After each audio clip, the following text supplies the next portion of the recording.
जन पापों से छटपटाते हुए सात्विक वासना बनाकर रजोगुणों तमोगुण का त्याग कर नर्मदा के उत्तर तट पर सब पाप अग्नि में नष्ट कर दिए। हे राजन, तब उन ब्राह्मणों ने उन लोगों को विमान में बैठे देखा। ऋषियों ने नर्मदा के तट पर बड़ा ही आश्चर्य देखा। तब से लेकर वे सभी ऋषि राग वेद से रहित होकर के, प्रसन्न मन वाले होकर के और मोक्ष की इच्छा से आदित्य तीर्थ का सेवन करने लगे।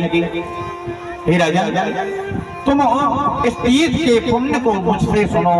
मार्कंडेय जी कहते हैं कि जो आदित्य तीर्थ है उसके बारे में मुझसे सुनो। हे राजन, वृद्ध भाव से पीड़ित और भक्ति से प्रसन्न होकर के मैं दो कोष के बीच में स्थित होकर भी उस तीर्थ प्रदेश की महिमा को कहूंगा। जिस प्रकार कुरुक्षेत्र पुण्य देने वाला है, उसी प्रकार सूर तीर्थ भी मैंने सुना है। हे राजन, श्री शंकर ने स्वामी कार्तिकेय से पहले कहा है, स्वामी कार्तिकेय से भगवान भोलेनाथ ने कहा है, श्रीमुख से सबने सुना है, मैं भी वहीं समीप में था।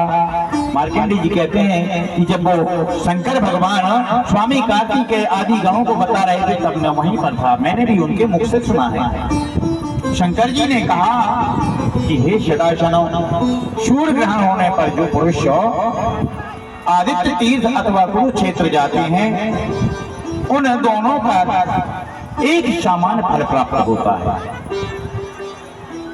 स्नान, दान, जप, होम, इन सभी में विशेषतः हवन कार्य में कुरुक्षेत्र और आदित्य तीर्थ में सामान्य पुण्य होता है। हे राजा, इसमें विचार नहीं करना चाहिए। ग्राम अथवा वन में सर्वत्र ही देव सहित नर्मदा पुण्यदायिनी और नर्मदा रवि तीर्थ में विशेष रूप से पुण्य फल देने वाली है। जो पुरुष षष्ठी तिथि में रविवार और व्यतिपात गति योग संक्रांति अमावस्या ग्रहण के समय जो पुरुष इंद्रियों को जीत करके मतलब कि 10 इंद्रियों को अपने वश में कर ले, उसको कहते हैं इंद्रजीत। जो 10 इंद्रियों को अपने वश में करके इस तीर्थ की यात्रा करते हैं, काम क्रोध से रहित होकर के, राग द्वेष से मुक्त होकर के राजन परम भक्ति से उपवास करो, भगवान के सम्मुख रात्रि में जागरण कर उनके लिए दीप प्रज्वलित करते हैं। हे राजन युधिष्ठिर, प्रेम से विष्णु की कथा सुनते हैं, वेद का स्वाध्याय करें, ऋग्वेद, अजुर्वेद, सामवेद, अथर्ववेद का पाठ करना चाहिए। उस तीर्थ में जो पुरुष एक ऋचा का भी अगर पाठ कर लेता है, वह वेद पाठ का फल पा जाता है। मनुष्य वहां गायत्री के जप से चारों वेद के पाठ के फल को पाता है। प्रातः अन्नदान, स्वर्णदान आदि से ब्राह्मणों की जो वहां पर पूजन करता है, हे पांडुनंदन, भूमि दान, वस्त्र दान और शक्ति पूर्वक अन्नदान, छाता, जूता, सैया ग्रह आदि के दान को ग्राम, बैल, हाथी, कन्यादान, घोड़ा, गाड़ी, विद्यादान आदि विद्वान ब्राह्मणों को देने से मनुष्य को सबसे अभय प्राप्त हो जाता है। किसी चीज का भय नहीं रहता है, यम का भय नहीं रहता है, शत्रु भी मित्र बन जाता है तथा विष भी अमृत हो जाता है, ग्रह शांत हो जाते हैं, भगवान सूर्य उस पर प्रसन्न हो जाते हैं। हे राजा, रवि तीर्थ का यह सब फल मैंने तुमसे कहा। जो मनुष्य भक्ति पूर्वक आदित्य तीर्थ यानी कि रवि तीर्थ के शुभ फल को सुनते हैं, वे पुरुष भी सब पापों से छूट करके और शूर लोक में निवास करते हैं। गोदाने से मनुष्य को जो पुण्य होता है तथा प्रभु दर्शन से जो होता है, केदार क्षेत्र में जल पीकर जो पुण्य होता है, वही पुण्य यहाँ होता है। 1 वर्ष तक पीपल की सेवा करते हुए तिल पात्र देने का जो फल प्राप्त होता है, वो आदित्य तीर्थ के कीर्तन से, दर्शन से वो फल उसको प्राप्त हो जाता है। राजपुत्र जिसका प्रभाव सुन लेने पर जो होता है वह सब मैं तुमसे कहूंगा। राजन, तुम भक्तिमान होकर के फूटे पात्र में जल की भांति सब पाप नष्ट हो जाते हैं, इसमें दिल लगने वाली बात ही नहीं है। यह माता नर्मदा का प्रभाव है। और बता रहा है कि मां नर्मदा में 60 करोड़ 60,000 तीर्थ हैं। नर्मदा के दोनों तटों में, दक्षिण तट और उत्तर तट में बोले कितने तीर्थ हैं? बोले 60 करोड़ 60,000 तीर्थ, मतलब पग पग पर तीर्थ हैं। ये नहीं कि एक जगह से दूसरी जगह, हर पग पर मां की तट पर तीर्थ विराजे हुए हैं। हे राजा, तुम भक्तिमान हो करके जो इस कथा को सुन रहे हो, तुम्हारा तो उद्धार निश्चित है। हे पांडु पुत्र, यह परम गुप्त तीर्थ मैंने तुमसे कहा, ये गुप्त तीर्थ है। और मैंने तुमसे कहा बड़े पापी किए गए, उपकार को ना मानने वाले, स्वामी और मित्रों से वांछना करने वाले पुरुषों से, योग पुरुषों को सदा ही इस तीर्थ की महिमा छिपानी चाहिए। बोले जो संकालु होते हैं उनके सामने ऐसे तीर्थ की महिमा को बतानी नहीं चाहिए, उनसे छुपा लेनी चाहिए। जिनको विश्वास ही नहीं है उनको क्या बताना, बताने से क्या मिल जाएगा। इसलिए उनके सामने इस तीर्थ की महिमा को प्रकट ना करें, उनके सामने ना बताएं। ये मार्कंडेय जी कह रहे हैं महाराज युधिष्ठिर से।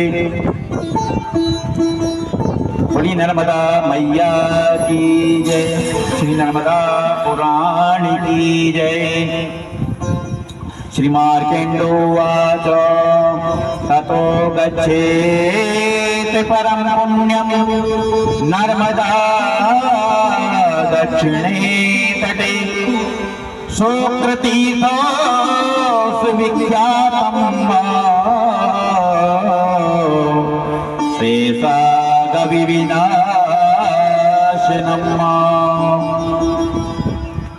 जाको जस गावत सुनत अनेक भक्त गए, पिता जाके शंकर है, माता भवानी है। जाको अस्तित्व प्रलय काल में रहत जानो, नर्मदा में पानी तब तक बादल में पानी है। श्री मार्कंडेय जी ने कहा तदनंतर, हे राजन, मनुष्य नर्मदा के दक्षिण तट पर, ये कौन सा तट है जिसमें अभी हमारी कथा हो रही है? ये दक्षिण तट, और उस साइड जो है वो उत्तर तट है। तो बोले दक्षिण तट पर संपूर्ण पापों के नाशक परम प्रसिद्ध परम पवित्र एक शुक्र तीर्थ है। आप लोग कुछ लोग तो गए भी होंगे, देखा भी होगा, दर्शन किया होगा शुक्र तीर्थ का। ये इंद्र तीर्थ की यात्रा करी। पहले वहां ही भगवान शंकर को संतुष्ट करने के लिए इंद्र ने बड़ी भक्ति से बड़ा उग्र तप किया था। ये कहाँ है इंद्र तीर्थ? इंद्र तीर्थ जिसको अपन इंद्र गया भी कहते हैं, पता है इंद्र गया कहाँ? ग्वारी घाट के नीचे है ना, और भेड़ा घाट के ऊपर थोड़ा सा।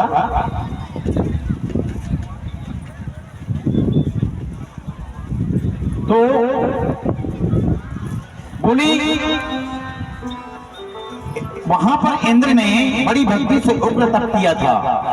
हे राजा, तब श्री शंकर ने संतुष्ट होकर के इंद्र को देवों का स्वामी तथा राज्य एवं दानवों के वध का सामर्थ्य रूपी वरदान दिया था।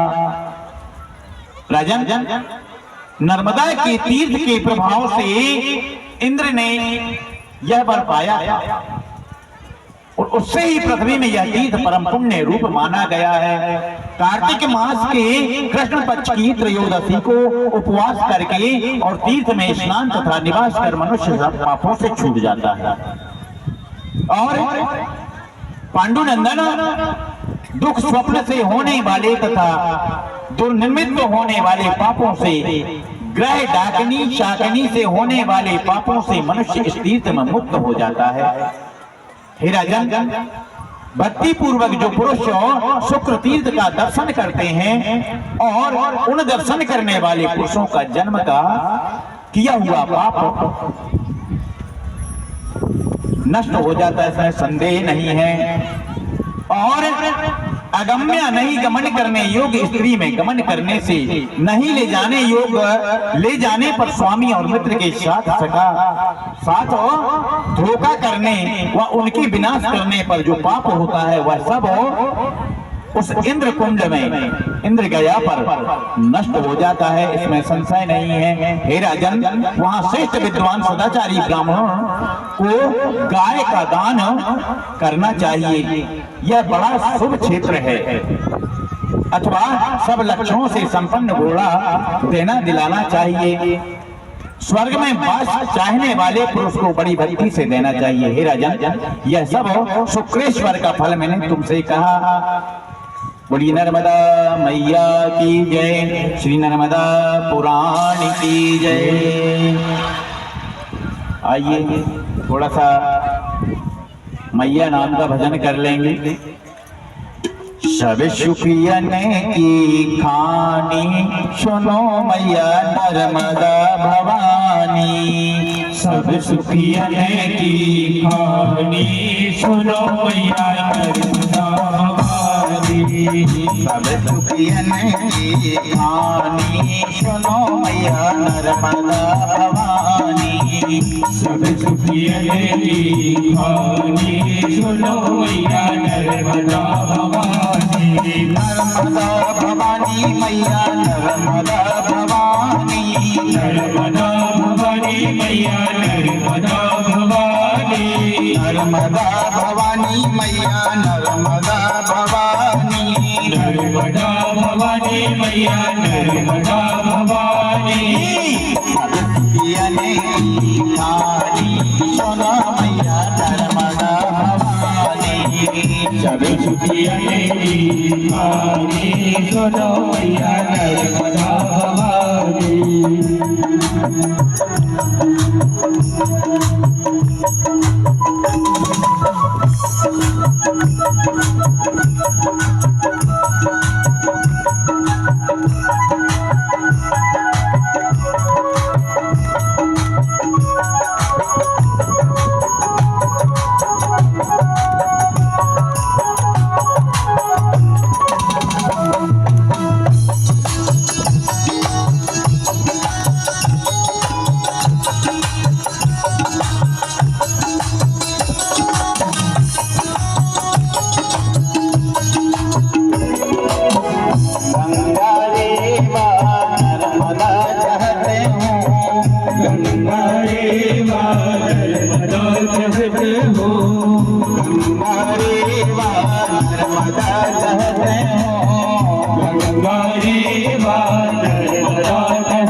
नर्मदा भवानी मैया नर्मदा भवानी, नर्मदा भवानी मैया नर्मदा भवानी, नर्मदा भवानी मैया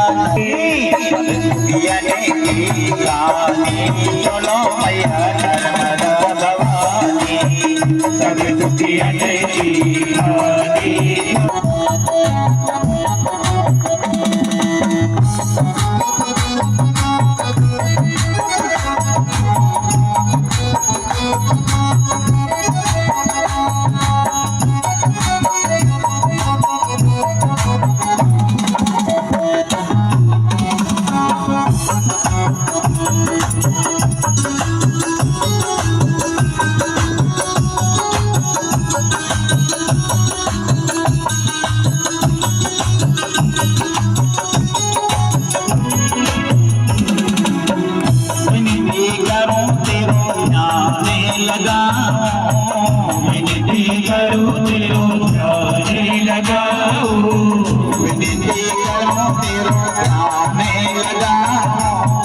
करूं तेरो ध्यान लगाऊं जग में आए समानी चलो मैया नर्मदा भवानी जग में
बोली नर्मदा मैया की, नर्मदा पुराण की। इसके बाद में शुक्र तीर्थ के वर्णन के बाद में आता है क्रोड़ी तीर्थ का वर्णन, और इसके बाद में कुमारेश्वर तीर्थ के महत्व का वर्णन आता है। श्री मार्कंडेय जी कहते हैं कि हे राजन, श्री मार्कंडेय उवाच ततो गच्छेतु राजेन्द्र कुमारेश्वरमुत्तमम् प्रसिद्धं सर्वतीर्थानां गतेश्वरेशान्निधौ। श्री मार्कंडेय जी ने कहा कि हे राजश्रेष्ठ, हे राजनो, पुनः मनुष्य को सब तीर्थों में प्रसिद्ध अगस्त्येश्वर के समीप उत्तम कुमारेश्वर की यात्रा करनी चाहिए। प्रिय राजन, जहाँ स्वामी कार्तिकेय ने सब पापों के विनाश को देव सेनापति बड़े तेज वाले हो गए, वह तीर्थ सेवन का ही महात्म्य है। हे राजन, उस समय से लेकर नर्मदा के तट पर यह तीर्थ प्रसिद्ध हो गया है, और उस तीर्थ में जाकर के जो पुरुष, कुमारेश्वर तीर्थ पर जाकर के जो पुरुष एकाग्रचित होकर के, जितेंद्रिय होकर के भगवान कार्तिक के कार्तिक मास की चतुर्दशी और विशेष रूप से अष्टमी तिथि में दही दूध घी से भगवान शंकर को स्नान कराते हैं, उसे वहां गायन भी करना चाहिए। भगवान नाम का गायन करें, कीर्तन करें तथा विधि पूर्वक पिंडदान भी दें। हे पांडु पुत्रों, हे युधिष्ठिरों, ब्राह्मण क्षत्रिय वैश्य शूद्रों को अपने अपने कर्मों में लगे रह करके शुभ वृत्ति से शुभ कर्म करने चाहिए। हे कुंती नंदन, वह सुपात्र ब्राह्मण को जो कुछ दिया जाता है वह सब अक्षय हो जाता है, अमिट हो जाता है, उसका कभी क्षय नहीं होता उस दान का। हे राजन, श्री कार्तिकेय स्वामी के द्वारा यह तीर्थमय बन गया है। भगवान भोलेनाथ के पुत्र है ना कार्तिकेय, उनके द्वारा पूजन करने से ये तीर्थमय बन गया है। कुमारेश्वर से होने वाला यह सब फल मैंने तुम्हें बताया। जो कुमारेश्वर के दर्शन से पुण्य प्राप्त होता है, मनुष्य वहां मर करके और स्वर्ग को पाता है। यह भगवान शंकर का भाषण सत्य ही है, ये स्वयं साक्षात भगवान भोलेनाथ कह रहे हैं, इसमें शंका नहीं करनी चाहिए। श्री मार्केण्डोवाचो ततो गच्छेतु राजेन्द्र तीर्थ परम शोभनम नारायणां पापनाशाय अगस्त्येश्वर मुत्तमम्। श्री मार्कंडेय जी ने कहा कि हे राजा, इसके पश्चात मनुष्य अपने पापों के नाश के लिए प्रसिद्ध परम श्रेष्ठ अगस्त्येश्वर तीर्थ की यात्रा करे। हे राजा, मनुष्य वहां स्नान करो, ब्रह्म हत्या जैसे महापाप से छूट जाता है। और ये कब करना चाहिए उनका पूजन? बोले कार्तिक मास के कृष्ण पक्ष की चतुर्दशी तिथि में। मनुष्य इंद्रियों को जीत करके समाधिस्थ होकर के और महादेव शंकर को व्रत स्नान कराएं, घी से स्नान कराएं। ऐसा पुरुष 21 कुल वाला होकर के राजपथ से गिरता नहीं। और जो वहां पर अगस्त्येश्वर तीर्थ में धन, जूते, छाता, गृह, कंबल का दान करता है, भूखे व्यक्ति को भोजन कराता है, यह सब उस तीर्थ में करोड़ गुना उसका जो पुण्य है वो करोड़ गुना हो जाता है। श्री मार्कण्डेयवाचो ततो गच्छेतु राजेन्द्र आनंदेश्वर मोत्तमम् रुद्रस्य परमानंदो यत्र जातो युधिष्ठिरा। श्री मार्कंडेय जी ने कहा कि हे पांडुनंदन, हे युधिष्ठिर, तदनंतर मनुष्य उत्तम आनंदेश्वर तीर्थ का गमन करे। इसके बाद में आगे बढ़े तो कहां पहुंचे? बोले आनंदेश्वर तीर्थ में जाएं। और हे युधिष्ठिर, जहां श्री शंकर को आनंद प्राप्त हुआ था उसका नाम है आनंदेश्वर तीर्थ। सब पापों की क्षय करने वाले उस तीर्थ की महिमा में तुमसे कहूंगा। युधिष्ठिर ने कहा, ब्राह्मण श्रेष्ठ, श्री शंकर के वहां आनंद का कारण संक्षेप से कहिए। श्री मार्कंडेय जी कहते हैं कि हे राजश्रेष्ठ, उत्तम आनंदेश्वर तीर्थ की महिमा मैं कहता हूं, सुनो। बोले देवादिदेव श्री शंकर भगवान दानवों का वध करके संपूर्ण देवों से पूजित किन्नर यक्ष से स्तुति किए जाने पर बृष पर आरूढ़ होकर के वे महादेव आनंद से युक्त होकर के वहां नाचने लगे। पार्वती के आधे अंग से स्थित भयंकर रूप धारण कर भूत, बैताल, कंकाल भी जो भयंकर रूप धारण किए थे, उनसे युक्त भैरव रूपधारी भगवान शंकर ने युधिष्ठिर नर्मदा के दक्षिण तट पर नृत्य किया। वहां संतुष्ट नरोदगणादि देवों के द्वारा कमल रूपी आसन वाले वह देव स्थापित हुए। तब से लेकर वह तीर्थ आनंदेश्वर नाम से कहा जाता है। हे राजन, अष्टमी, चतुर्दशी, पौर्णमासी तिथियों में भगवान शिव का विधि पूर्वक सुगंधित द्रव्यों से विलेपन करें, पूजन करें। हे युधिष्ठिर, वहां यथाशक्ति ब्राह्मणों का भी पूजन करें। वहां मनुष्य को गोदान तथा मंगलजनक वस्त्र दान भी करना चाहिए। बसंत की त्रयोदशी में वहां श्राद्ध भी करना चाहिए। उत्तम आनंदेश्वर तीर्थ में फल फूलों के और बेर, बेल, अक्षत और जल से भी प्रेतों का श्राद्ध करना चाहिए।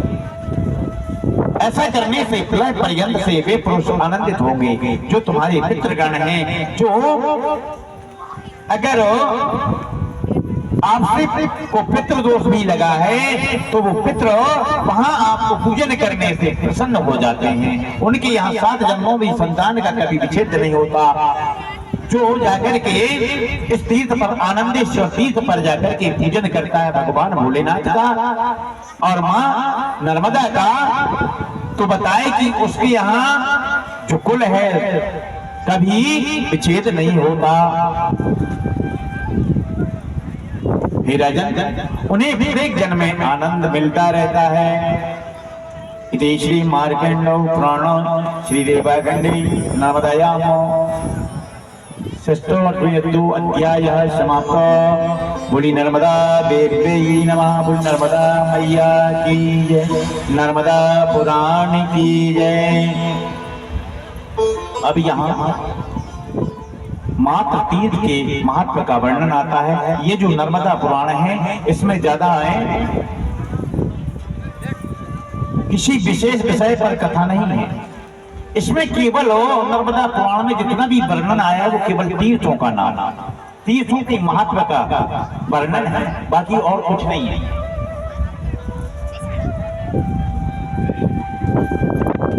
अगर हम सोचेंगे नहीं अच्छी कोई कथा सुनने को मिलती उसमें या कुछ होता, तो ऐसा नहीं है। केवल इसमें जो है कथा है केवल तीर्थों का वर्णन है। श्री मार्कंडो उवाच ततो गच्छेतु राजेन्द्र मातृतीर्थ मनोत्तमम् संगमस्य समीपस्थं नर्मदा दक्षिणे तटे। श्री मार्कंडेय जी ने कहा कि राजेंद्र, इसके पश्चात में नर्मदा के दक्षिण तट पर संगम के समीप स्थित परम श्रेष्ठ एक तीर्थ है, बोले वो मात्र तीर्थ है। वहां नर्मदा के तट पर माताएं प्रकट हुई थी और पार्वती से अर्धनारी वेशधारी सर्प रूपी यज्ञोपवीत धारण किए हुए भगवान भोलेनाथ स्वयं प्रकट हुए और योगिनी माताओं ने श्री शंकर से कहा, हे प्रभु, बड़ा कष्ट है महेश्वर, तुम्हारी कृपा से हम सब सर्वदेवों के लिए अजय हैं और पृथ्वी में प्रसिद्ध हमारे नाम से यहाँ तीर्थ हो। हमारी ये कामना है, हम तो अजय हैं, सारे देव हमको जीत नहीं सकते, लेकिन हम चाहते हैं कि हमारे नाम से भी यहाँ पर तीर्थ हो। योगिनियों ऐसा कहने पर भगवान भोलेनाथ ने कहा कि ऐसा ही होगा, ये तीर्थ तुम्हारे नाम से ही चलेगा। ऐसा कहकर के और भगवान वहीं अंतर ध्यान हो गए। श्री मार्कंडेय जी कहते हैं कि जो मनुष्य उस तीर्थ में भक्ति पूर्वक नवमी तिथि में नियम पूर्वक शुद्ध होकर के उपवास रख करके मात्र तीर्थ की पूजा करता है, उस पर सब माताएं प्रसन्न होती हैं और शंकर जी भी परम प्रसन्न होते हैं। हे युधिष्ठिर, पुत्र सहित बंध्या और मृत पुत्रों वाली स्त्री को वहाँ मंत्र शास्त्र जानने वालों में श्रेष्ठ पुरुष स्नान प्रारंभ कराएं। वो मात्र तीर्थ में जाकर के जो बांध्य स्त्री है वहाँ जाकर के वो स्नान करे तो उसके यहाँ संतान निश्चित होती है। वह गुरु स्वर्ण घड़ी से पंचरत्न फल से युक्त होकर के पुत्र चाहने वाली स्त्री को कांसे के पात्र से स्नान कराएं। वह स्त्री बड़े पराक्रमी गुणी पुत्र को जन्म देती है। मात्र तीर्थ से बढ़कर के कोई तीर्थ न हुआ है और न आगे होगा। इस प्रकार से मार्कंडेय ऋषि तीर्थों की वर्णन कर रहे हैं, तीर्थों के बारे में बता रहे हैं। महाराज युधिष्ठिर महाराज से श्री मार्कंडेय उवाच तस्यैवानन्तरं तात जलमध्ये वैस्थितं लोकेश्वरमिति ख्यातं शुराशुरनमस्ततं जगद्गुरु शंकर आज सोच में पड़ गए। विष्णु के सिवा किसका चेला कहाई। पूछा बिछड़ों से उन्होंने कहा कि नहीं, अपना गुरु ढूंढने आप नर्मदा तट पर जाइए। श्री मार्कंडेय जी ने कहा कि हे प्रिय युधिष्ठिर, उसी मात्र तीर के समीप जल के बीच स्थित सुर असुरों से नमस्कृत एक लुंकेश्वर नामक से प्रसिद्ध तीर्थ है। पृथ्वी में वह तीर्थ बड़ा पुण्य देने वाला, अनेक आश्चर्यों से युक्त है। हे राजन, तुम मुझसे उस तीर्थ का महात्मा और उत्पत्ति सुनो। पहले महाबलशाली, बल से गर्वित ब्रह्मपुत्र का कालपृष्ठ नाम से प्रसिद्ध एक पराक्रमी महाबलशाली दानव था। बोले गंगा के तट पर उसने बड़ा उग्र तप किया और नीचे की और मुख वाला होकर उसने दिन रात धूम का पान किया। तब पार्वती के साथ श्री भगवान भोलेनाथ जी वहां आकर के और बड़ी उग्र तपस्या में लगे हुए उस दानव को देख करके दयाशीला माता पार्वती ने श्री शंकर भगवान से कहा कि हे देवादि देव महादेव, देखो यह मनुष्य धूम्रपान करते हुए बड़ा उग्र तप कर रहा है, उस पर तुम प्रसन्न हो। हे प्रभु, अब शीघ्र ही इसे वरदान दे दो। श्री शंकर जी ने कहा कि हे देवी, तुम्हारा वचन मुझे अच्छा नहीं लग रहा है। चाहे जहां वरदान दिलवा देती हो, जिसको चाहे उसको वरदान दिलवा देती हो। मनुष्य को सदा स्वकर्तव्य का चिंतन करना चाहिए, दूसरे के कार्य से क्या प्रयोजन। अरे तुम जिस कार्य से निकली हो वो कार्य अपना देखो, तुम क्यों पीछे पड़ गई कि उसको वरदान दे दो। भगवान भोलेनाथ कहते हैं, मूर्ख स्त्री, बालक और शत्रुओं के कथन से जो मनुष्य चलता है ना, बोले वह पुरुष घोर विपत्ति में पड़ता है। भगवान भोलेनाथ कह रहे हैं कि अरे मूर्ख स्त्री और बालक के कहने पर जो चलता है वो क्या होता है, बोले घोर बड़ी विपत्ति में पड़ जाता है। देवी पार्वती ने कहा कि महाराज, स्त्री से पति बहुत से कारण और बहाना बना लेता है। अरे स्त्री से बहुत बहाना चल जाता है, बहाना बना लेते हैं, कारण बता देते हैं। कुछ लोग होते ना कि बाहर हैं और पत्नी ने पूछी कहाँ आते, तो कहना हम तो दोस्त के यहाँ बैठे थे, फिर कहीं हो। इसलिए माता पार्वती कहती हैं कि अरे भगवान, बहाना बना लेते हैं पुरुष, तब वह स्त्री लघुता को प्राप्त होती, बेचारी छोटी हो जाती। चलो भैया तुम ही सही हो। शास्त्रों में ऐसा भी सुना जाता है, यदि मेरी बात नहीं मानोगे तो मैं प्राणों का त्याग कर दूंगी।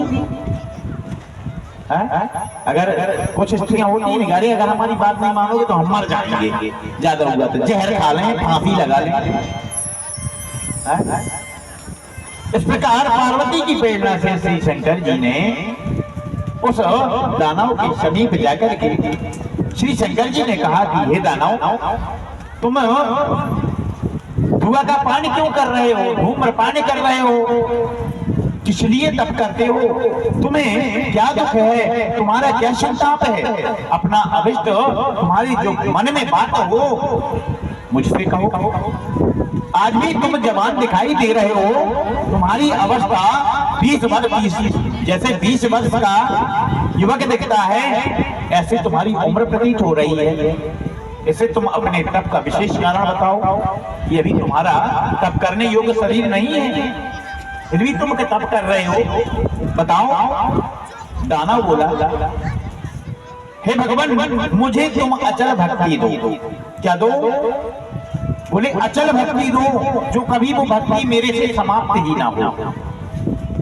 तुम पर मेरी हमेशा भक्ति बनी रहे।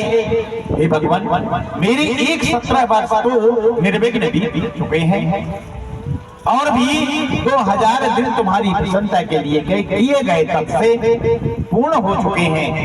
श्री शंकर जी ने कहा, सुव्रत तुम अपना अभिष्ट वर मांगो, मैं तुम पर प्रसन्न हूं। भगवान शंकर के वचन को सुन करके दानव ने विचार किया, क्या मैं स्वर्ग मांगू अथवा संपूर्ण पृथ्वी को मांग लूं?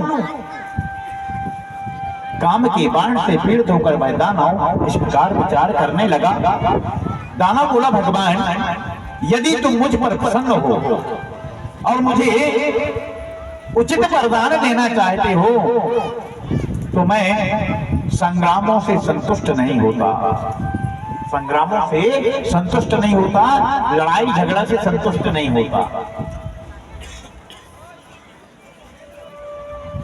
और बल भी कुछ मुझ में नहीं है। अतः हे देवादि देव महादेव, जिसके मस्तक पर मैं हाथ से स्पर्श कर दूं वह देव दानव गंधर्व कोई भी हो तत्क्षण ही भस्म हो जाए। क्या वरदान मांग रहा है?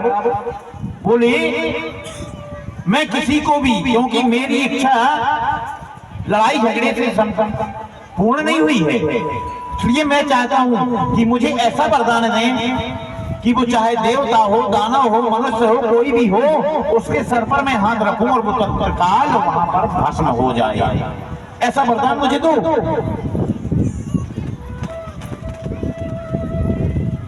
और तब फिर भगवान शंकर ने कहा कि दानव, तुमने जो विचार किया वह सब तुम्हारा सफल है, हो जाएगा। तुम उठो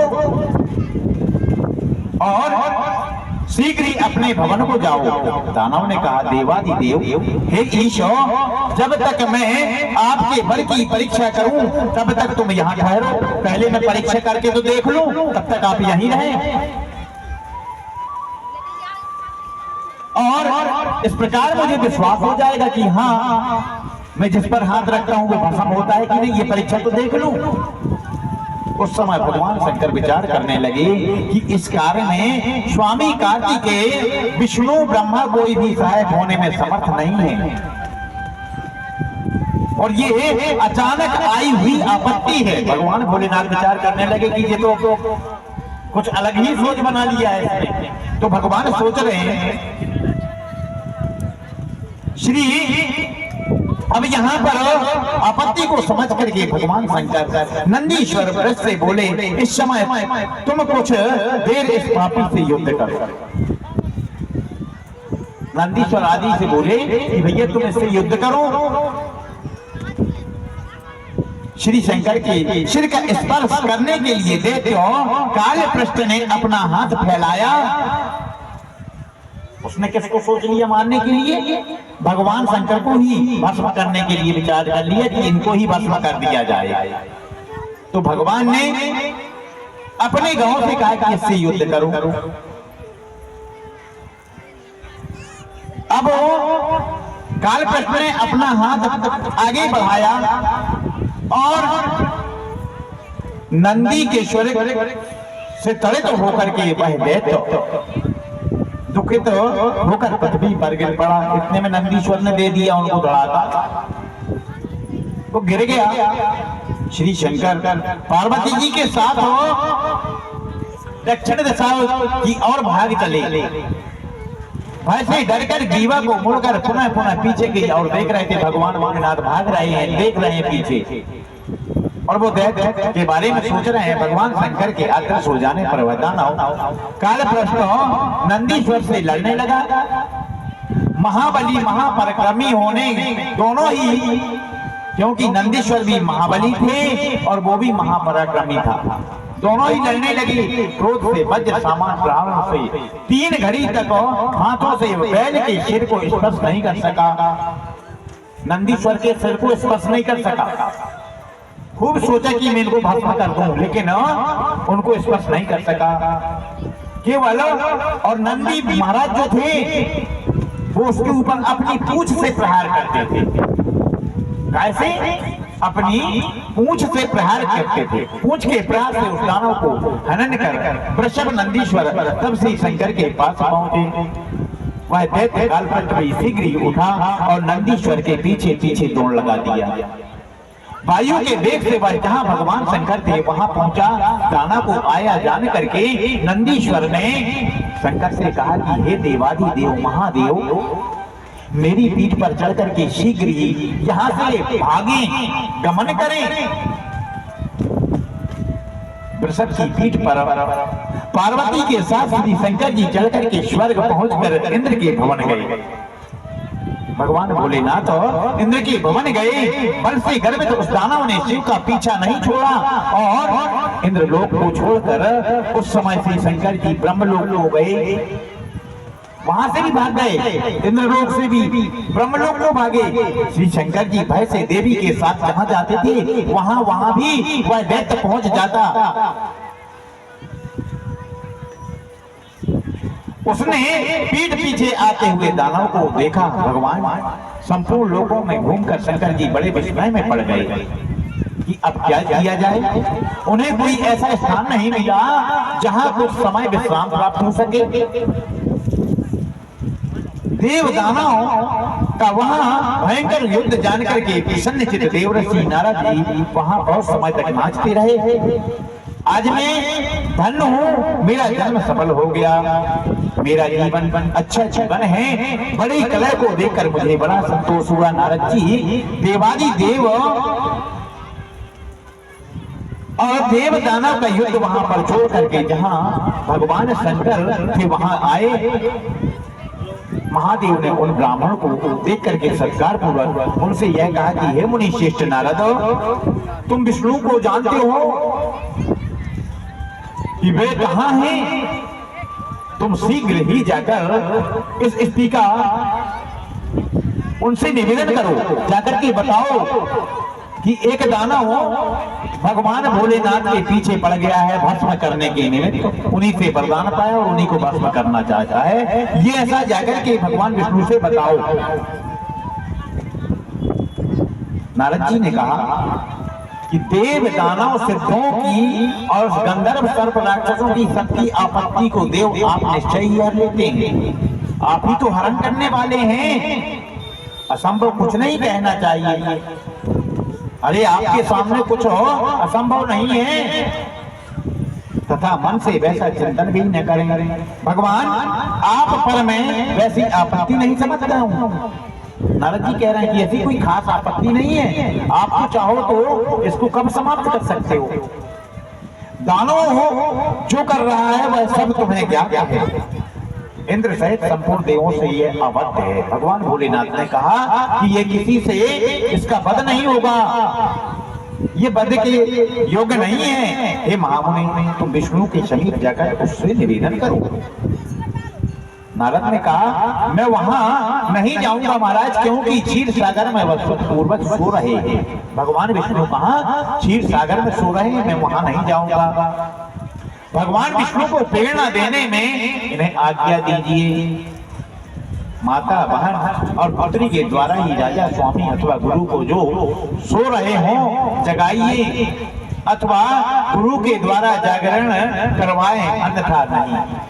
पहले भी कथा में हमें अभी 2 दिन पहले निकल चुका है कि सोए हुए इंसान को जगाना महापाप है। बिना कारण अकारण किसी को जगाना नहीं चाहिए, अन्यथा महापाप का भागीदार होता है। जो अकारण ही बिना कारण के और किसी की निद्रा में खलल डाले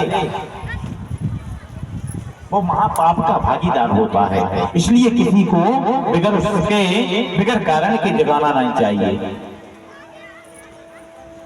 शंकर जी ने कहा यदि किन्हीं के घरों में बड़ी आग लगी हो तो वहां के लोग जो आग की लपेट में आ गए हों वे निश्चय ही मर जाएंगे, क्योंकि जानकर सहायक उन्हें सोते अवस्था में जगा नहीं पाएंगे। अगर किसी के घर में आग लग गई, भगवान भोलेनाथ नारद जी से कह रहे हैं, अगर उसको ना जगाया जाए तो वो तो जल करके भस्म हो जाएगा, तो क्या करना चाहिए। अतः यहाँ पर बता दिया समय और परिस्थिति का विचार करके परम आवश्यक है नारद जी ने कहा, भगवान तुम शीघ्र ही अब जाओ, अपनी रक्षा करो। मैं भी जहाँ विष्णु भगवान हैं वहां ही जाता हूँ, और इसमें संदेह नहीं है। मैं जाकर के भगवान को बताता।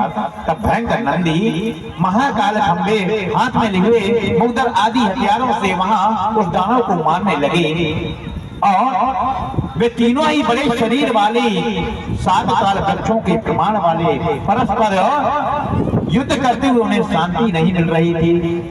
तदनंतर ब्राह्मण नारद विष्णु भगवान के पास गए, और उस समय शेष रूपी पलंग पर लेटे क्षीर सागर में सोए हुए भगवान श्री विष्णु को देवऋषि नारद जी ने जाकर के देखा, और श्री लक्ष्मी जी भगवान के दोनों चरणों को अपनी जांघों पर रखी हुई थी, और उनको चरणों को दबा रही थी।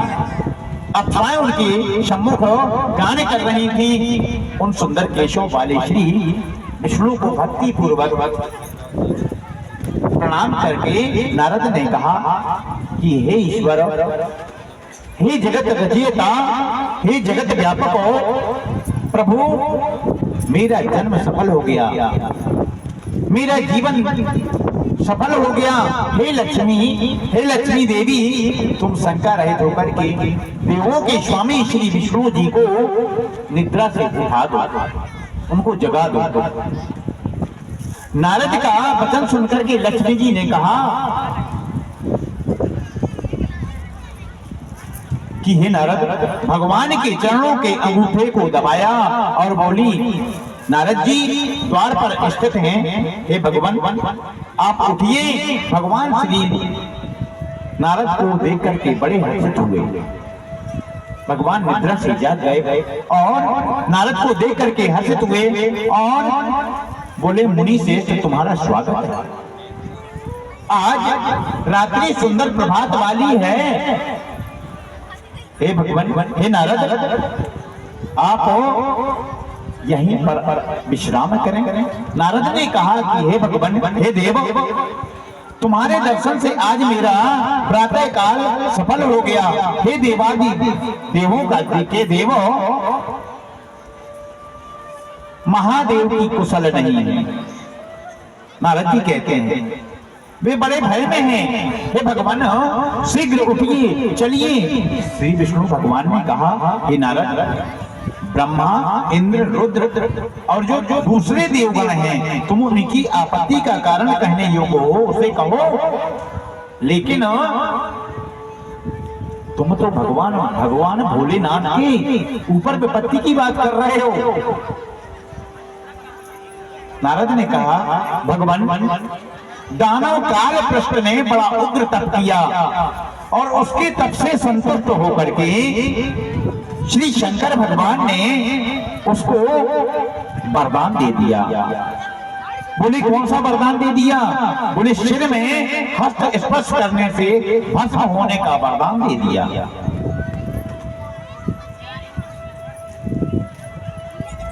पर प्राप्ति के बल से ही वह दैत्य भगवान भोलेनाथ को मारना चाहता है, और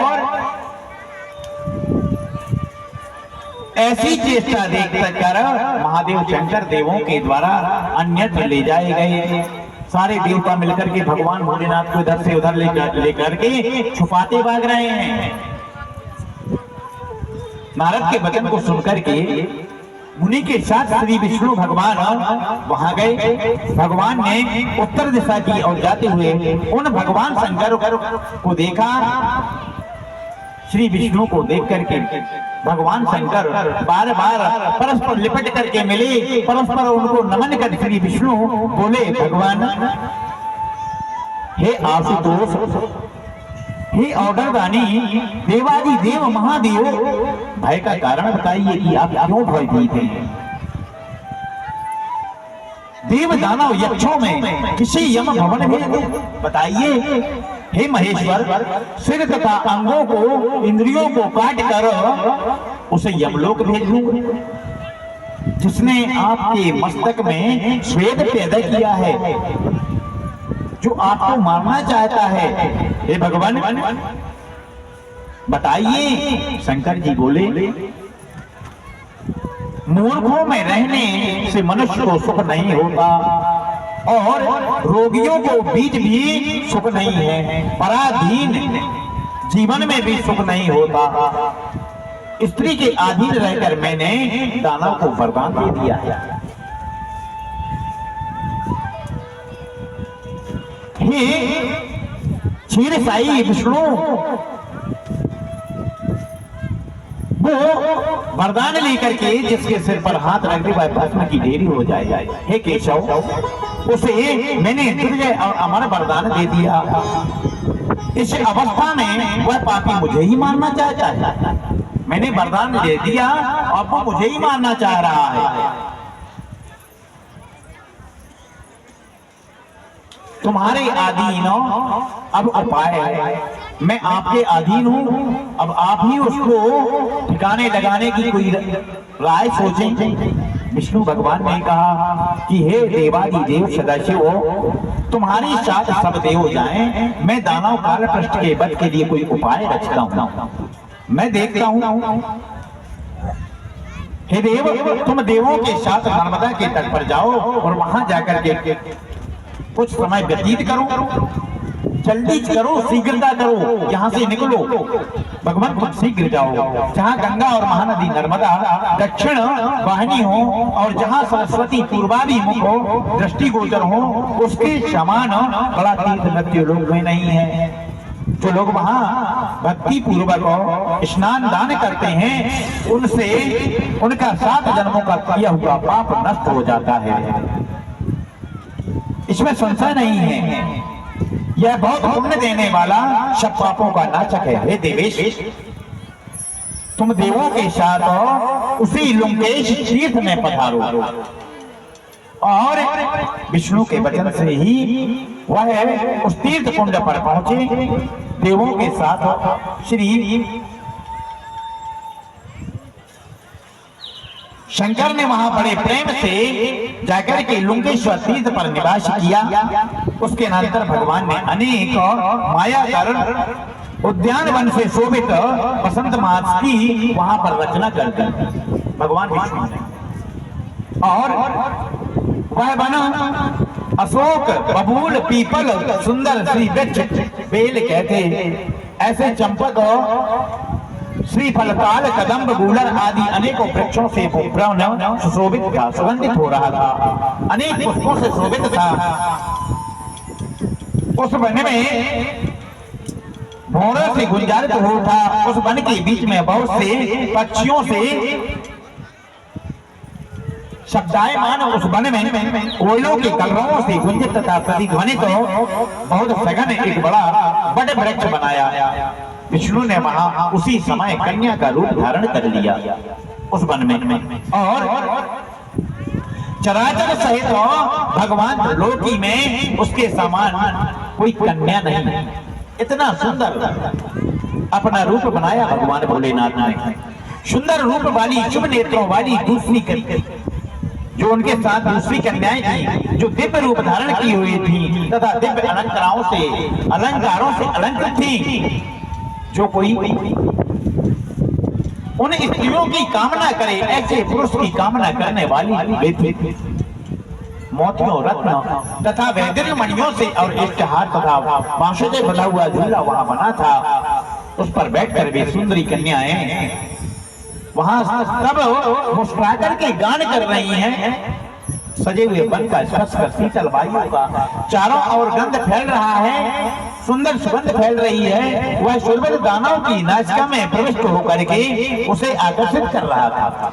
वहां की जो सुगंध थी, उस वन की खुशबू की जो सुगंध थी, उस दानव की नासिका द्वार पर पहुंची। और तब वह पुरुषों की गंध से बड़े विस्मय में पड़ गया। ऐसी गंध को सुनकर उसने विचार किया कि ऐसा हमने देखा न सुना नहीं है। सुंदर सुरीली ध्वनि से गुंजारित गीत का श्रवण करते हुए और गीत की सुरीली तान सुनकर भी वह भगवान की माया से मोहित हो गया। वो जो काल पृष्ठ था दैत्य वो मुग्ध हो गया, क्योंकि वो कन्या वहां पर गान कर रही थी।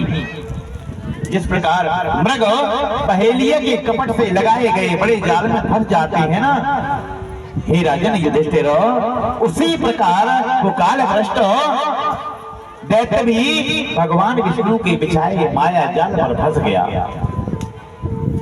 हे राजन, काल भ्रष्ट दानव भी विष्णु के जाल में फंस गया।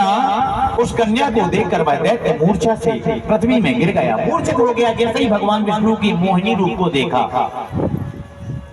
मूर्छित हो गया। उस अवस्था में भी उसने वट के नीचे एक कन्या को देखा। स्त्रियों के प्रकाशमान मुख को देखकर वह पुनः काम से पीड़ित हो गया और एक स्वर्ण दंड लेकर के उसने उस कन्या को गिराने की चेष्टा की। कालपृष्ठ ने, कन्या ने कहा, हे श्रेष्ठ कुल उत्पन्न दानव, तुम मुझे मत छुओ, तुम मुझे छू करके अपवित्र मत करो, और मैं अभी कुमारी हूं, तो मुझे शीघ्र ही छोड़ दो, मैं घर जाऊंगी। दानव ने कहा, सुंदरी, मैं तुम्हारे साथ विवाह करना चाहता हूं। इस प्रकार तुम संपूर्ण पृथ्वी की रानी बन जाओगी, इसमें संशय नहीं है। और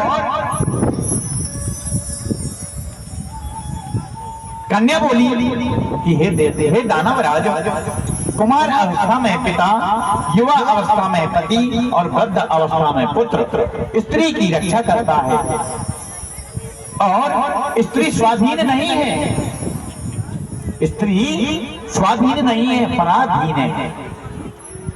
और पिता रक्षित कौमारे, भर्ता रक्षति यौवने, पुत्रो रक्षति वृद्धत्वे, न स्त्री स्वतंत्र है।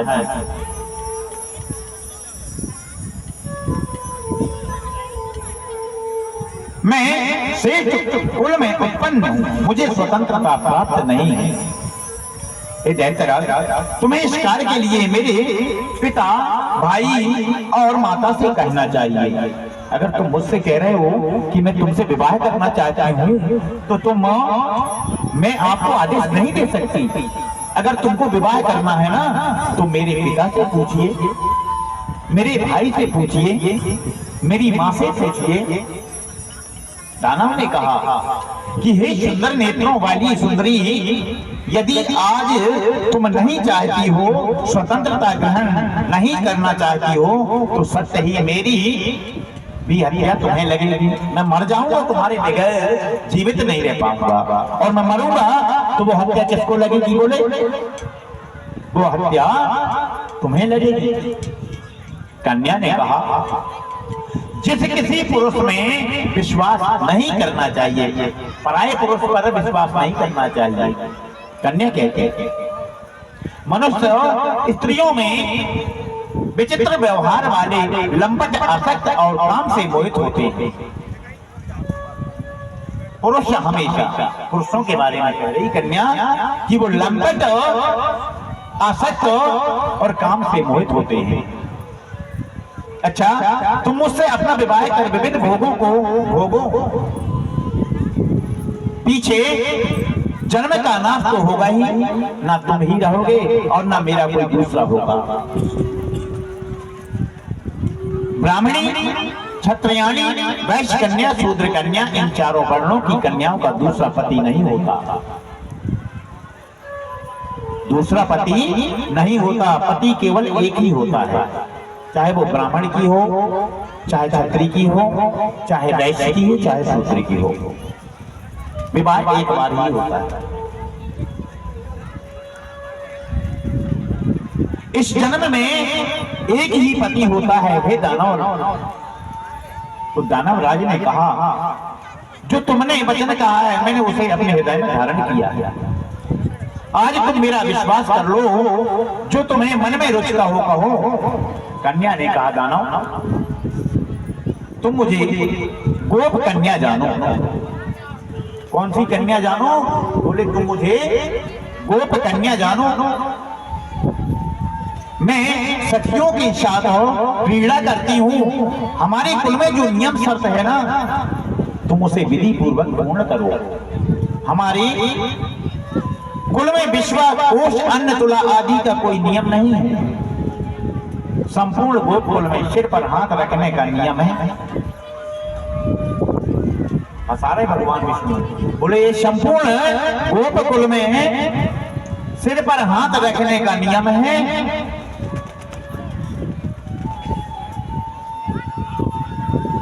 तुम उसे विधि पूर्वक पूर्ण करो। हमारे कुल में विश्व और कोष, अन्न, तुला आदि का कोई नियम नहीं है। नियम है तो केवल नियम बोले अपने सिर पर हाथ रखो। हे राजश्रेष्ठ, हे युधिष्ठिर, कामांध, काम के वशीभूत हुआ वो कामांध काल पृष्ठ उसने अपने मस्तक पर हाथ रख लिया। अपने मस्तक पर हाथ रख लिया। वह उसी समय तृण समूह की भांति जैसे कि घास फूट जलती है, इस प्रकार से वो भस्म हो गया। भगवान भोलेनाथ की जय। बोलिए भगवान विष्णु की जय। लक्ष्मी नारायण भगवान की जय। श्री नर्मदा पुराण की जय। सब देवों ने श्री विष्णु पर सुंदर पुष्प की वृष्टि की। निर्भय और दुख रहित होकर के संपूर्ण देव प्रसन्न होकर के अपने अपने स्थान को गए। कालपृष्ठ के मारे जाने पर विष्णु क्षीर सागर पे गए। जो पुरुष दानव के इस चरित्र को, इस कथा को भक्ति से सुनता है, श्री शंकर के वचन के अनुसार नित्य पाया विजयी रहता है।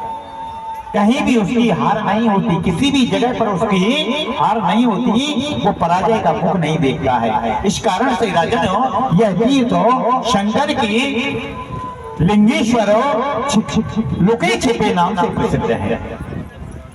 और जिस कारण से स्नान मात्र से संपूर्ण पाप नष्ट होता है। त्वचा, हड्डी, रक्त, मांस, मेदा, स्नायु स्थित पाप स्नान मात्र से लीन होता है। मज्जा और वीर ग्रंथ करोड़ों जन्मों से होने वाला ये सारा पाप नष्ट हो जाता है। अतः लुंकेश्वर तीर्थ में हे महाराज, जो पुरुष भक्ति से जल पीता है, 3 अंजलि मात्र जल पीने से बोले उनकी 1000 जन्मों के पाप टुकड़े टुकड़े खंड खंड होकर के बिखर जाते हैं। लुंकेश्वर में जो 3 अंजलि जल पीता है तो बोले 1000 वर्ष के पाप खंड खंड होकर के और बिखर जाते हैं। विशेष रूप से दोनों चतुर्थी और अष्टमी का उपवास कर जो पितृगण के उद्धार के लिए पिंडदान तर्पण करता है, हे पांडुनंदन, उसने नरक में पड़े 6 पितरों का उद्धार कर दिया। ये अगर जिसके पितृ नरक में पड़े हुए हैं और वो जाकर के इन तीर्थों में पितरों के नाम से तर्पण करता है, उनके जो पितृ अगर नरक में पड़े हुए हैं तो उनका उद्धार हो जाता है। वो परम गति को प्राप्त कर लेते हैं। इसमें तनक भी संदेह नहीं है। हे राजन, कुरुक्षेत्र आदि के दान का फल प्राप्त होता है। हे राजन, भगवान श्री शंकर ऐसा कहते हैं, ये और कोई नहीं कह रहा है। इस नर्मदा पुराण में सारी कथा को भगवान भोलेनाथ बताने वाले हैं। उन्हीं ने इस पुराण की रचना की, उन्हीं ने पूरा पुराण के बारे में बताया है। स्पर्श लिंग शंकर से निर्मित है। इसके स्पर्श मात्र से मनुष्य को रुद्र लोक का वास प्राप्त होता है और उससे कुरुक्षेत्र आदि से किए गए दान का फल मिलता है। इसी से कारण से गजराज इसके लोकपाल रक्षक हैं और 4 हाथों वाली मंगलमय से दुर्गा भी इस लुंकेश्वर तीर्थ में नियुक्त हैं। लोकपालों के स्वामी श्री कुबेर सभी श्री शंकर जी के पार्श्ववर्ती हैं। सब समय ग्रहों के व्यापार से मनुष्य की रक्षा करते हैं। हे राजाओं में राजन श्रेष्ठ, पुत्र भाई के रूप में स्वामी के संबंध से तथा और भी अनेकों रूप वाले देवगण लुंकेश्वर तीर्थ को आज भी नहीं छोड़ते। अगर जीवन को सफल बनाना चाहते हैं तो मां नर्मदा मैया की पूजा अर्चना नित्य प्रति करना चाहिए। और यहां पर यह बताया है कि जो इन तीर्थों में नर्मदा तटों में जाकर के भगवान भोलेनाथ की मूर्ति बना करके या लिंग बना करके, मिट्टी के लिंग बना करके जो रुद्राभिषेक करते हैं, जो वहां पूजन करते हैं, बोले वो साक्षात भगवान भोलेनाथ के गणों में सम्मिलित होते हैं, सायुज्य मुक्ति को प्राप्त करते हैं। इसलिए ये हमारे शास्त्र हैं, जो पुराण हैं, हमको ये शिक्षा दे रहे हैं कि भैया कुछ तो करो जीवन में, क्योंकि अब तो उम्र का भी पता नहीं है। अरे चली जा रही है उम्र धीरे धीरे, चली जा रही है उम्र धीरे धीरे, चली जा रही है उम्र धीरे धीरे, चली जा रही है उम्र धीरे धीरे। अरे पाले धीरे धीरे,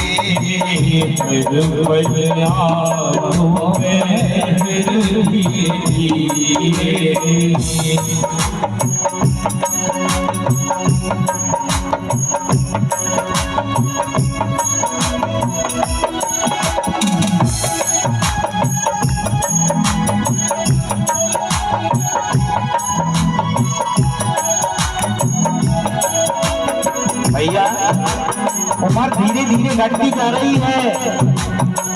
अभी है समय, कुछ करना चाहते हो तो कर लो, भगवान का भजन करो, भगवान का कीर्तन करो, अन्यथा क्या होगा? चली जा रही है उम्र धीरे धीरे, चली जा रही है उम्र धीरे धीरे। बचपन भी जाए जवानी भी जाए, बचपन भी जाए जवानी भी जाए, बचपन भी जाए जवानी भी जाए, बचपन भी जाए जवानी भी जाए। बुढ़ापे कहो का असर धीरे धीरे, बुढ़ापे कहो असर धीरे धीरे। चली जा रही है उम्र धीरे धीरे, चली जा रही है उम्र धीरे धीरे।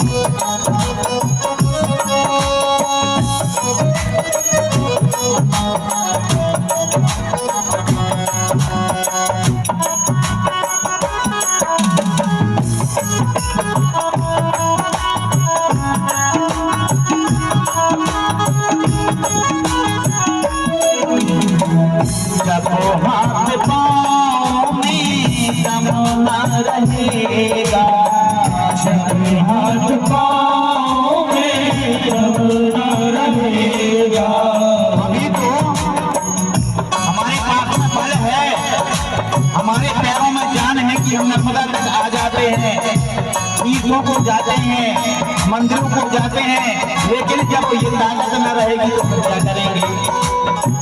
जब हाथ पाँव में दम न रहेगा, जब हाथ पाँव में दम न रहेगा, जब हाथ पाँव में दम न रहेगा,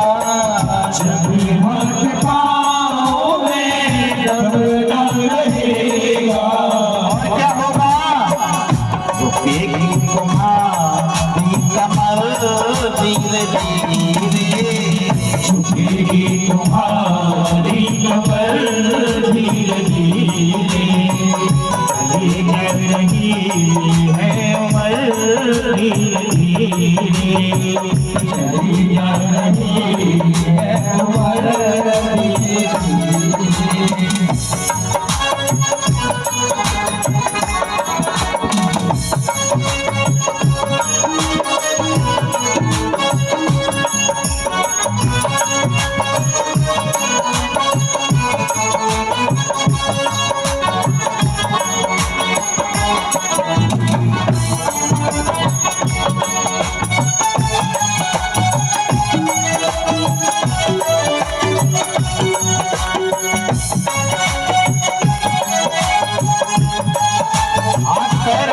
हो जाएंगे, कमर झुक जाएगी, फिर क्या करेंगे?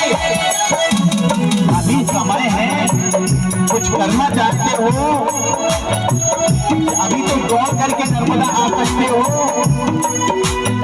आइए वहां आकर के माँ का पूजन करो।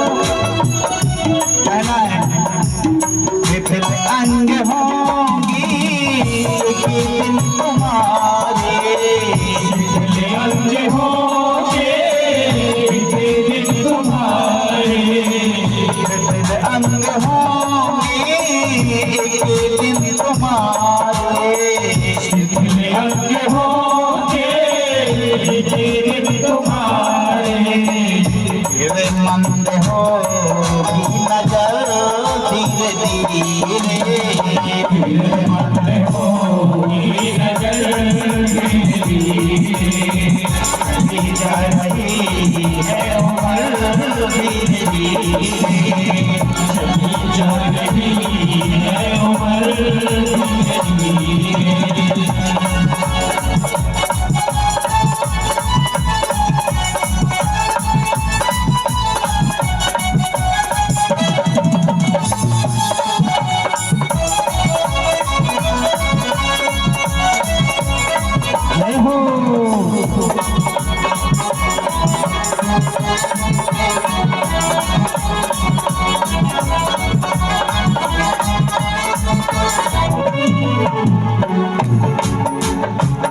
बुराई से मन को तुम अपने हटा लो, बुराई को मन से तुम अपने हटा लो, बुराई को मन से तुम अपने हटा लो, बुराई को मन से तुम अपने हटा लो।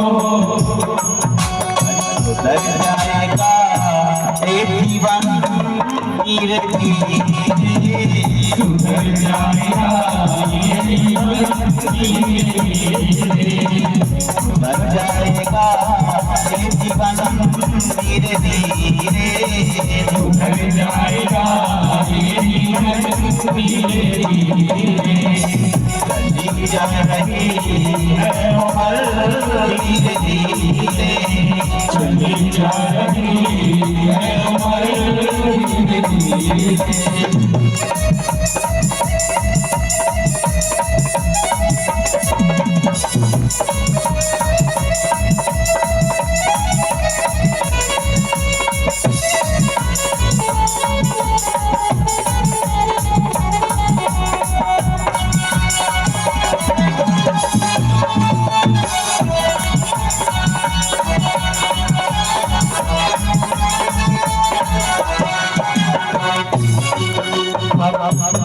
सब काम छोड़ कर रेवा नाम जपे लो, सब काम छोड़ कर रेवा नाम जप लो, सब काम छोड़ कर रेवा नाम जपे लो, सब काम छोड़ कर रेवा नाम जप लो। ले जाएगी बात धीरे धीरे,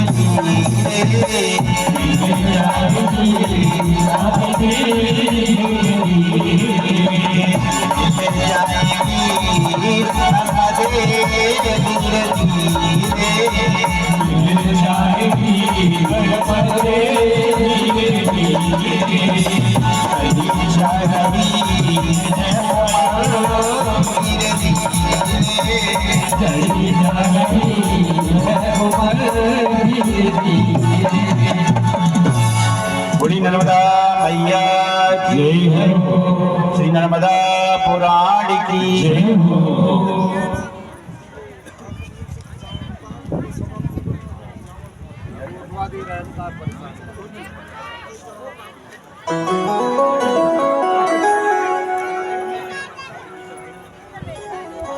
श्रीमार्कण्डोवाच धनदस्यतु तत्तीर्थो ततो गच्छे युधिष्ठिरो नर्मदा दक्षिणे कुले सर्वपापक्षयङ्करम्। बाल रूप बन के शिव पहुँचे नर्मदा तटो जहाँ पंडित घाट घाट साला लगाते हैं। नाम जब पूछा तो गुरु का नाम भया नहीं। देख एक जगह विष्णु शर्मा पड़ाते। श्री मार्कंडेय जी कहते हैं कि हे महाराज युधिष्ठिर, तदनंतर नर्मदा के दक्षिण तट पर सब पापों का क्षय करने वाले धनद तीर्थ की परिक्रमा करनी चाहिए, यात्रा करनी चाहिए। वहां सब तीर्थों का फल मिलता है।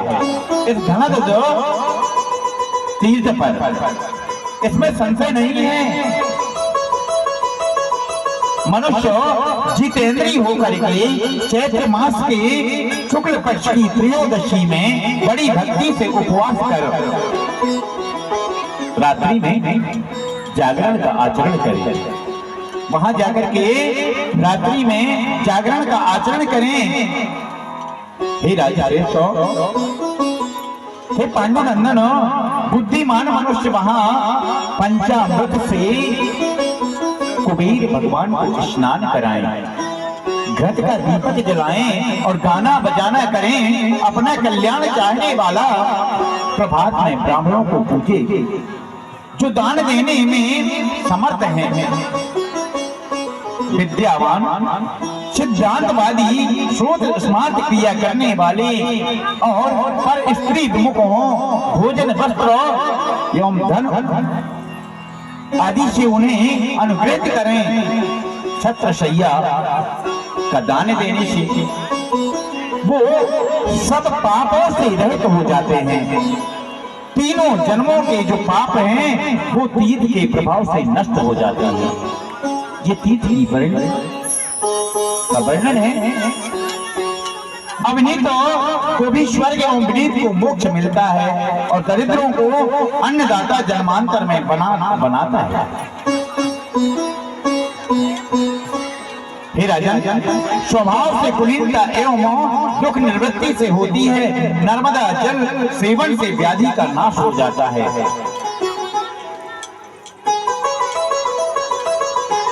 वो भी कैसे?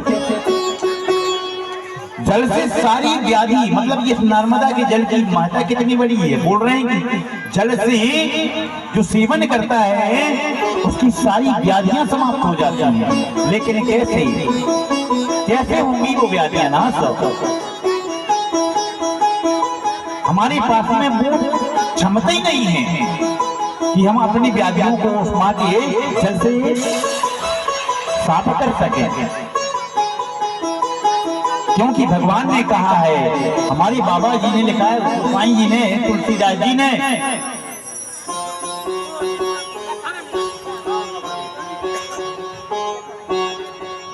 निर्मल माने जन सिर मोहि पावा। निर्मल माने जन सिर मोहि पावा। निर्मल माने जन सो मोहि पावा। निर्मल मन जन सो मोहि पावा। मोहि कपट छल क्षेत्र न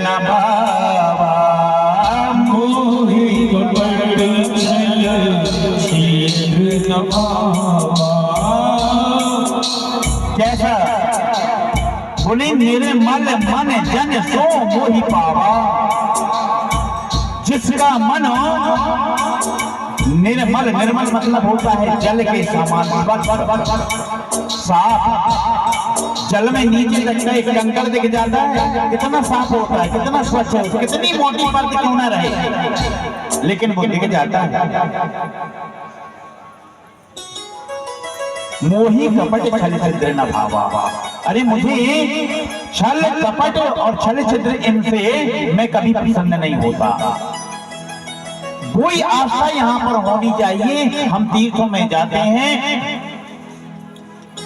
मोह, लोभ, मत्सर इन सब का परित्याग करके और हमको वहां जाना चाहिए। अपनी इंद्रियों को, इसमें हर बार हर जगह पर बात लिखा है कि इंद्रजित होकर के जाना चाहिए। तो 10 इंद्रियों को अपने बस में कर करके और जाकर के अगर मां के जल का पान करते हैं तो वो निश्चित समस्त व्याधियों से मुक्त हो जाएंगे। इसमें दो मत वाली बात नहीं है।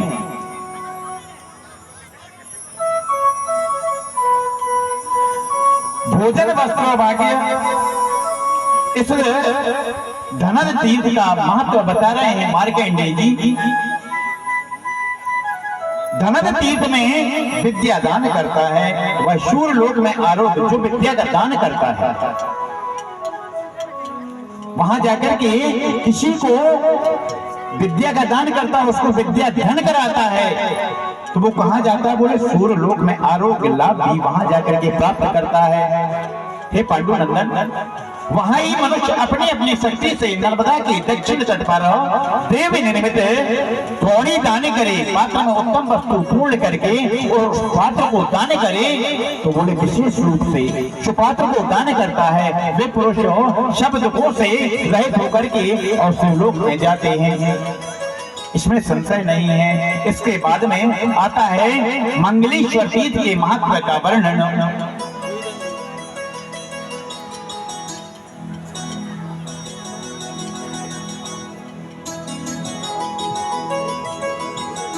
चलिए, नर्मदा मैया की झांकी तैयार की गई है। मां नर्मदा मैया यहाँ पर प्रकट हो रही हैं। आप लोग मां नर्मदा मैया के दर्शन करके और अपने जीवन को कृतार्थ करें। इसके बाद में फिर हमारा आरती का प्रोग्राम प्रारंभ होगा और ये मंगलेश्वर तीर्थ की कथा, रवि तीर्थ का वर्णन, कामेश्वर तीर्थ का वर्णन ये कल की कथा में सुनाया जाएगा। आप लोग ऐसे ही भक्तिमय होकर के आकर के यहाँ पर कथा श्रवण करेंगे। धन्यवाद। तब तक एक भजन।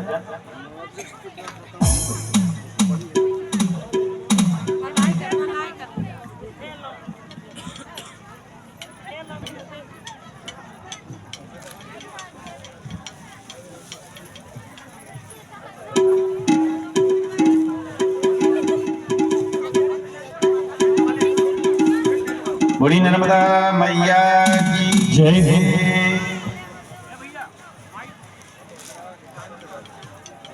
जाएगा जब यहाँ से कुछ भी ना पास होगा, 2 गज कफन का टुकड़ा तेरा लिबास होगा। जाएगा जब यहाँ से कुछ भी ना पास होगा, 2 गज कफन का टुकड़ा तेरा लिबास होगा।